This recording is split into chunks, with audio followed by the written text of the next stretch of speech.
Hey you guys, it's Peter, and welcome to my channel, Peterisms, where I tell stories of my life and just little things I've learned as I've grown into the person that I am today. And today is a story time.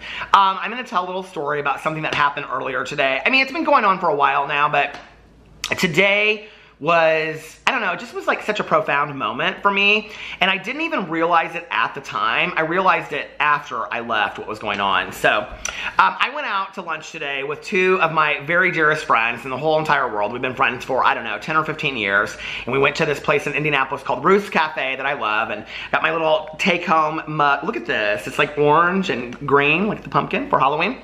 And I had grandma's grilled cheese and a cup of corn chowder soup, which is what I had last week when I went with my cousin. And so I was excited to go back there because I got the same thing. So anyway, we were sitting there talking and just catching up. And the three of us try to go out to lunch, I don't know, every 3 to 6 months and just kind of catch up and see how things are going. And I talk to them from time to time, but catching up, you know, sitting down, catching up. And so we were sitting there talking, and one of my friends, and it's interesting because like after we left, she was like, I said, what are you going to do now? The mall is right across the street. She's like, I'm going over there and I'm going to go do some shopping. I was like, okay. So about 20 minutes later, I was like thinking about it in my head, and I was like, I really want to talk about this on video. So I called her up and I said, hey, do you care if I do a little story time about you on my video? And she was like, no, not at all. She's like, tell whatever you want to tell. She was like, I'd love for you to do that. Just let me know when it's up so I can watch it. So, you know, we were sitting there and I was asking how she was doing, and she was filling me in and all this kind of stuff, and our other friend was telling us how she was doing and stuff like that. And my friend got diagnosed with breast cancer. I don't know how long it's been now. Probably, if I had to guess, I would say maybe 7 or 8 years ago.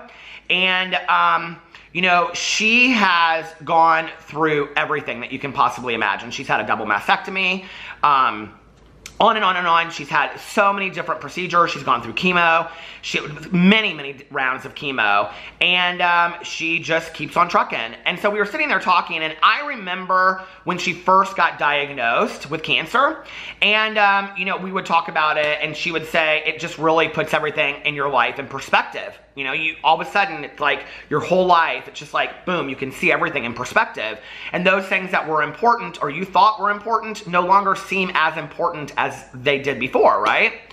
So we were sitting there today, you know, and before that, I'm like in my head, and I've got stuff going on, and I'm thinking about all this kind of stuff, and we're sitting there, you know, and when I tell you she's been through a lot, like, she's been through a lot. And I'm sure a lot of you out there know people that have gone through, you know, treatments for cancer, and, you know, have just existed and gone through it, and existed and gone through it. And she's not a big lover of the word survivor.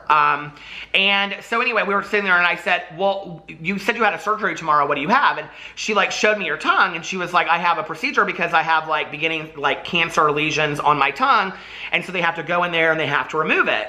And I said, oh, that sounds so painful. And she was like, I'm just ready to get it done. She was like, the biopsy wasn't painful when they had to go in there and take it out. She's like, I don't think this will be painful. She's like, I'm just ready to get it done at this point. And she just went right on to the next thing, was talking about this trip that she had gone on. And I kind of stopped her for a second, and I was like, does this not worry you? And she was like, no. She's like, I can't do anything about it right now. She's like, you know, I've been living with this for so long now. She's like, I try to take it in strides. She was like, you know, I trust my doctors. I trust what I'm told to do. And she's like, that's what I do. And I'm sitting there, and, you know, we're having this talk, and she's laughing kind of about this stuff that she has to have done. You know, she's like, I just feel like it's this never ending thing. And, you know, she's been on this chemo and then this chemo and all this kind of stuff. And, you know, I've got to hear the stories through the years, and I always am like, God, I cannot imagine going through this. I can't imagine going through that. I can't even begin to understand what that might be like.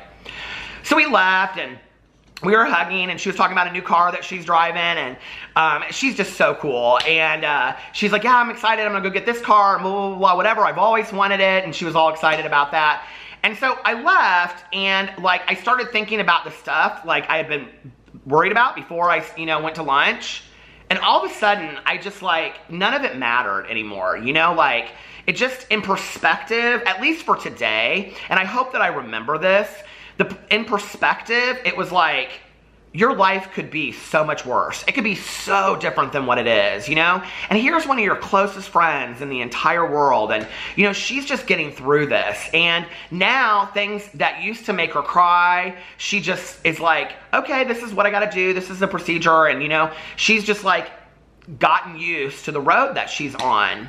And it's so inspiring and it's so motivating to me, you know? And I called her and I said, I believe that God put you in my life for a reason today. Like, I know that God put you in my life for a reason anyway, but today especially, I think God put you in my life. And she goes, I think God put you in my life today for a reason too. She was like, because I was really feeling sorry for myself earlier. And it was so funny, this conversation we had after the lunch, right? She said, you know, I was feeling sorry for myself earlier. I was like, poor me, and all this kind of stuff. And she was like, then I came to lunch and you just got me laughing and our other friend got me laughing. She was like, we were telling stories. It was so much fun. I got out of myself for the day and I didn't have to worry about that stuff. I didn't have to think about it. And I was like, well, I appreciate that, but I just want to thank you so much. She was like, I said, you know, and I kind of told her a little bit what was going on. And I said, I just needed to get out of my head. And, you know, you really put everything in perspective for me. And she said, well, isn't that what it's all about anyway? Like, you know, life. And it just was this neat moment on the phone. And so I wanted to get on here and I wanted to share that because I think, and I talk about this on this channel all the time, that, you know, no matter what you're going through in your life, there's always somebody that's going through something 10 to 20 times, 100 times, 1,000 times worse than you are. But when we're sitting in the middle of it, sometimes it's hard to remember that. You know, it's when you're going through something, it's like, you know, you can't see the forest through the trees. It's like when you're sitting in the middle of it, you can't really see maybe how truly blessed you really are, because all you can see is the misery around you. And after that lunch today, I just left and I just was like, whew. I said this weight off my shoulders. I felt so much better. And, you know, just to see the smile on her face as she drove away. She drives this awesome, fun four-door Jeep Wrangler, which a lot of you know is my dream car, you know. And she was talking about getting a new car. I said, well, you can get me your Jeep Wrangler. I'll buy it from you. She's like, no. She's like, you need to go buy your own. You need to buy one that's a different fun color. They have all these fun colors out now. She's like, just do it. She's like, life is short, you know. And unfortunately, I don't have the money to just go out and do that right now. But, you know, she's just somebody that lives each day with just so much coolness in her heart, so much compassion, so much kindness. And she doesn't get weighed down by all of that anymore. You know, in the midst of all of this, that she could really allow herself to get weighed down by, and she doesn't. And that's so inspiring to me, and I love her so much. So I wanted to get on here, and I wanted to share that story today, because it inspired me, and I hope maybe it'll inspire you too.